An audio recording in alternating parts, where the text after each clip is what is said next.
Recently আমার মুখে একটা দুটো একনি হয়েছে, সেই দাগগুলো অতি সহজে কি করে দূর করব চলো সেটা তোমাদের সাথে শেয়ার করি। তোমরা সবাই কেমন আছো? আশা করি তোমরা সবাই খুবই ভালো আছো, আর আমিও ভগবানের আশীর্বাদে অনেক ভালো আছি।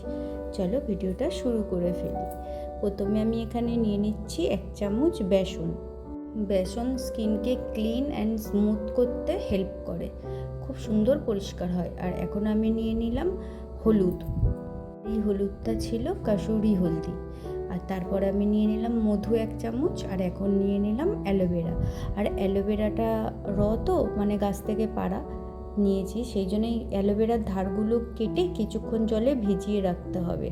না হলে দেখবে অনেকে অ্যালোভেরা লাগালে তাদের চুলকায়, সেই জায়গাটা কেমন একটা হয়, চুলকায় মানে চুলকে দাগ বেরিয়ে যায়, ব্রণ বেরিয়ে যায়, ভালো হওয়ার বিপরীতে খারাপ হয়ে যায়। সেই জন্য এই ধারগুলো কেটে জলে রাখলে এর বিষাক্ত জিনিসটা বেরিয়ে যায়, দেখবে কেমন একটা সবুজ সবুজ বেরোয় কষ।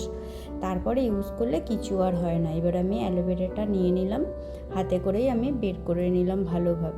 হলুদ কিন্তু আমাদের ডাল স্কিনকে ব্রাইট করতে সাহায্য করে, আর মধু আমাদের স্কিনকে সফট করতে সাহায্য করে।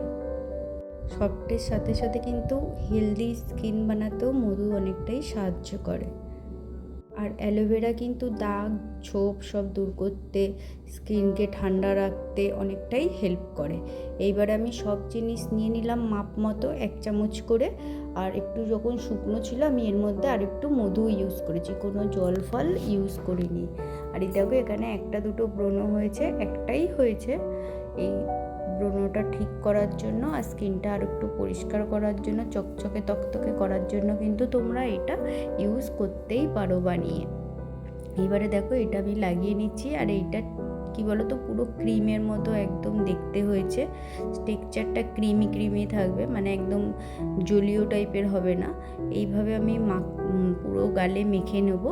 আগে তোমরা তোমাদের হাতে বা কোথাও লাগিয়ে দেখবে যে তোমাদের চুলকাচ্ছে কি না, কেন অনেক সময় অ্যালোভেরা বা মধু অনেকে শ্যুট করে না।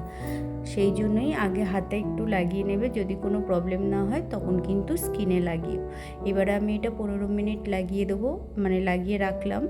দেখো 15 মিনিট হয়ে গেছে, এখন ঠিক এই রকম দেখতে লাগছে। এইবারে এটা আমি জল দিয়ে ভালো করে ধুয়ে নেবো, কিন্তু যেহেতু আমি ভিডিওতে দেখাচ্ছি সেই জন্য আমি জল দিয়ে ধুচ্ছি না, তোয়ালে দিয়ে ভালো করে মুছে নিচ্ছি। তোমরা কিন্তু জল দিয়ে ধুয়ে নেবে। চলো মুখটা পরিষ্কার করে দেখিয়ে দিই কতটা কাজ হলো, কি হলো না হলো। আগে একটুকুনি আমি ভিজিয়ে পুরো লাগিয়ে নিলাম, তারপরে আরেকবার ভালো করে ধুয়ে নিচ্ছি, যাতে তোমরা বুঝতে পারো দেখে যে কোনো রকম ফিল্টার ইউজ করেছি বা মেকআপ করেছি কিনা, কিন্তু তা নয়। ঘরের জিনিস সত্যি বলতে খুব ভালো কাজ হয়। আর এই কাসুরি হলুদটা কিন্তু খুব ভালো কাজ হয়। আর তোমরা এটা কিন্তু অল্প ইউজ করো হলুদটা, নাহলে পুরো মুখ হলুদ হয়ে থাকবে করার পরে। অল্পতেই হয়ে যাবে। আর দেখো কত সুন্দর পরিষ্কার হয়েছে আমার মুখটা, চকচক করছে। টাটা, চলো সবাই ভালো থেকো। আর ভিডিওটা যদি ভালো লাগে তাহলে লাইক কমেন্ট শেয়ার সাবস্ক্রাইব করতে ভুলবে না। আর আমার ভিডিও দেখার জন্য সবাইকে অনেক ধন্যবাদ। এইভাবে পাশে থেকো, দেখা হবে আবার নতুন ভিডিওতে। টাটা সবাই। আর আমার একটা ভাই, ইউটিউব ফ্যামিলির আমার একটা ভাই বলেছিল আমাকে তোয়ালে ইউজ করে ভিডিও বানাতে, তাই আজকে আমি তোয়ালেটা নিয়েই ভিডিওটা করলাম। কমেন্টে জানিও ভাই কেমন লাগলো, অবশ্যই তোমার কমেন্টের অপেক্ষায় থাকবো। চলো টাটা সবাইকে, সবাই ভালো থেকো, সুস্থ থেকো।